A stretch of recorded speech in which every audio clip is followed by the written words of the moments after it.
अस्सलाम वालेकुम स्टूडेंट्स, उम्मीद है आप सब खैरियत से होंगे और अपने घर में महफूज होंगे।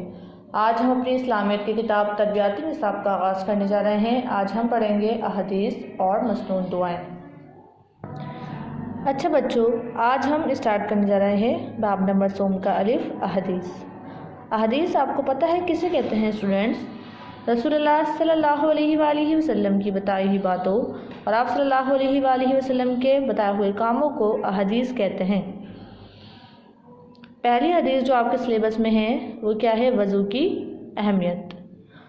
क़ाल रसूलुल्लाह सल्लल्लाहु अलैहि वसल्लम, हदीस पढ़िए मेरे साथ। ला तुक़बलु सलावातुन बिग़ैरि तुहूर। तर्जुमा, रसूलुल्लाह सल्लल्लाहु अलैहि वसल्लम ने फरमाया, वज़ू के बग़ैर नमाज कबूल नहीं होती। यानी कि हमें हर नमाज से पहले क्या करना चाहिए? वज़ू करना चाहिए। क्या है? आप सल्लल्लाहु अलैहि वसल्लम की हदीस मुबारक है। तीसरी क्या है आपके पास? ज़बान की अहमियत। क़ाल रसूलुल्लाह सल्लल्लाहु अलैहि वसल्लम, हदीस पढ़िए मेरे साथ। अम्लिक अलैका लिसानक। तर्जुमा, रसूलुल्लाह सल्लल्लाहु अलैहि वसल्लम ने फरमाया, अपनी ज़बान को काबू में रखो। यानी कि जो इंसान की ज़बान है उस पर वो क्या लगा दे? ज़ंजीर लगा ले, ताला लगा दे। क्योंकि एक ज़बान ही ऐसी चीज़ है जो कि इंसान को इज़्ज़त दिलवाती है और इंसान की इज़्ज़त को घटा भी देती है। ठीक है, तो आपकी ज़बान अच्छी है तो आप खुद अच्छे हैं और आपकी ज़बान बुरी है तो आप खुद बुरे हैं। ज़बान एक ऐसी चीज़ है कि पल में मिलाई हुई इज़्ज़त को वो एक सेकंड के अंदर क्या कर सकती है? ख़त्म कर सकती है। तो ज़बान जो है वो आपके पास, ज़बान की जो अहमियत है वो ज़्यादा है। तो आप सल्लल्लाहु अलैहि वसल्लम की हदीस मुबारक है कि अपनी ज़बान पर काबू पाया करें, काबू रखा करें। ठीक है, जितना बोला जाए उतना ही बोला करें, एक्स्ट्रा ना बोला करें और गलत बात ना बोला करें। हमेशा सही बात जो है वो अपनी ज़बान से निकाला करें। तीसरी हदीस है आपके पास, मुसलमानों को नुकसान या धोखा देने की ममानत। क़ाल रसूलुल्लाह सल्लल्लाहु अलैहि वसल्लम, हदीस पढ़िए मेरे साथ। मलऊनुम मन ज़ारा मुमिनन औ मक़रा बिही। तर्जुमा, रसूलुल्लाह सल्लल्लाहु अलैहि वसल्लम ने फरमाया, जो शख्स किसी मुसलमान को नुकसान पहुँचाए या इसको धोखा दे वो मलऊन है। मुमानत के मतलब, ये मलऊन का मतलब क्या है कि जो शख्स किसी मुसलमान को नुकसान पहुँचाएगा या इसको धोखा देगा तो वो मलऊन है।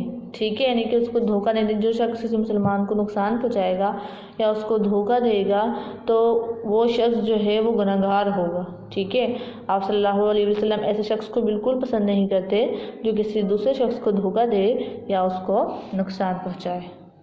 लास्ट हदीस आपकी क्या है? कुरान करीम की फजलियत। क़ाल रसूलुल्लाह सल्लल्लाहु अलैहि वसल्लम, हदीस पढ़िए मेरे साथ। अहसनुल कलामी कलामुल्लाह। तर्जुमा, रसूलुल्लाह सल्लल्लाहु अलैहि वसल्लम ने फरमाया, सबसे अच्छा कलाम अल्लाह ताला का कलाम है। यानी कि आप सल्लल्लाहु अलैहि वसल्लम ने फरमा दिया है कि सबसे अच्छा जो कलाम है वो अल्लाह ताला का कलाम, सबसे अच्छा इल्म अल्लाह ताला का इल्म है। हमें जो है वो दीनी तालीम से पहले हमें जो दुनियावी तालीम से पहले हमें दीनी तालीम हासिल करनी चाहिए। ठीक है, क्योंकि जो हमारे काम आने वाली जो तालीम है वो क्या है? दीनी तालीम है। तो पहले आप कुरान करीम पढ़िए, बाद में आप दुनियावी तालीम को हासिल करिए।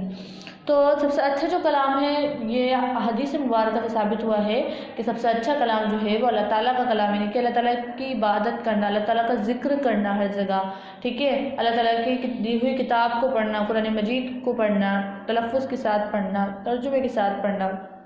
तो वसल्लम की हदीस मुबारक है कि सबसे जो बेहतर कलाम है, सबसे बेहतरीन कलाम है वो अल्लाह ताला का कलाम है।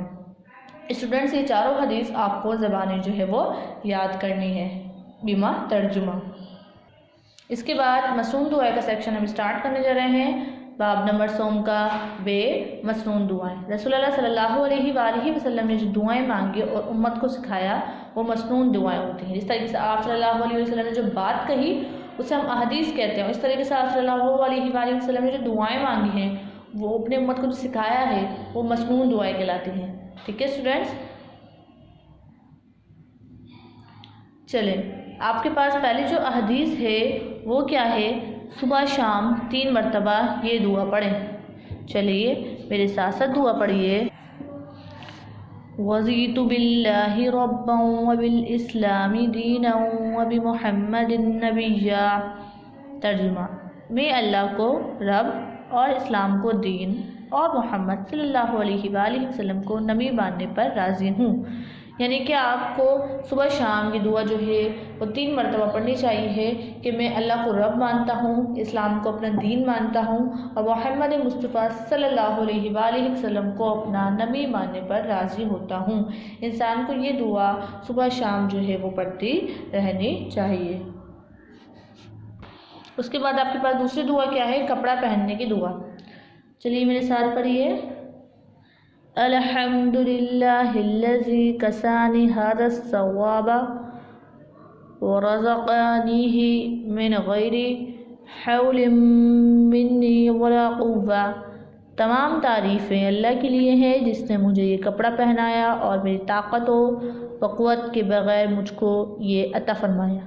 यानी कि ये जब भी आप कपड़ा पहने तो आपको ये दुआ जो है वो करनी चाहिए, ये दुआ पढ़नी चाहिए कि तमाम तारीफ़ें जो है वो अल्लाह ही के लिए हैं जिसने मुझे ये कपड़ा पहनाया है, मेरी ताकत और क़ुव्वत के बग़ैर मुझे को ये अता फ़रमाया। मतलब मेरी इतनी इस्तिताअत तौफ़ीक नहीं थी, मेरी इतनी ताकत और तौफ़ीक नहीं थी कि मैं इस कपड़े को पहनूँ, मगर अल्लाह ताला का शुक्र है, हमें अल्लाह ताला का शुक्र अदा करना चाहिए कि हमें उसने ये कपड़ा पहनाया। तो कोशिश करनी चाहिए इंसान को कि इस दुआ को आप स्टूडेंट्स याद रखें और जब भी कपड़ा पहने, यानी कि जब भी कपड़ों को आप पहने तो आप इस दुआ को पढ़ें, ताकि आपको कपड़ा पहनने के साथ साथ देखिए आप छोटी छोटी नेकियां भी अगर करेंगे ना तो आप इन छोटी छोटी नेकियों से, इन छोटी छोटी दुआओं से ही आपको कितना सवाब मिल जाएगा। ठीक है, आप खाना खा रहे हैं तो दुआ पढ़ें, आप चल रहे हैं तो दुआ पढ़ें, आप वॉशरूम जा रहे हैं तो दुआ पढ़ें, आप वॉशरूम से बाहर निकल रहे हैं तो दुआ पढ़ें, तो हर चीज़ का आपको सवाब मिलेगा।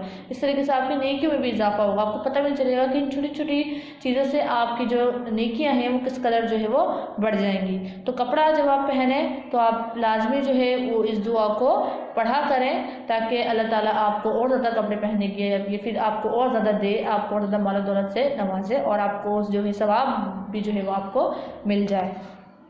इसके बाद आपके पास दुआ है अजान के बाद की दुआ।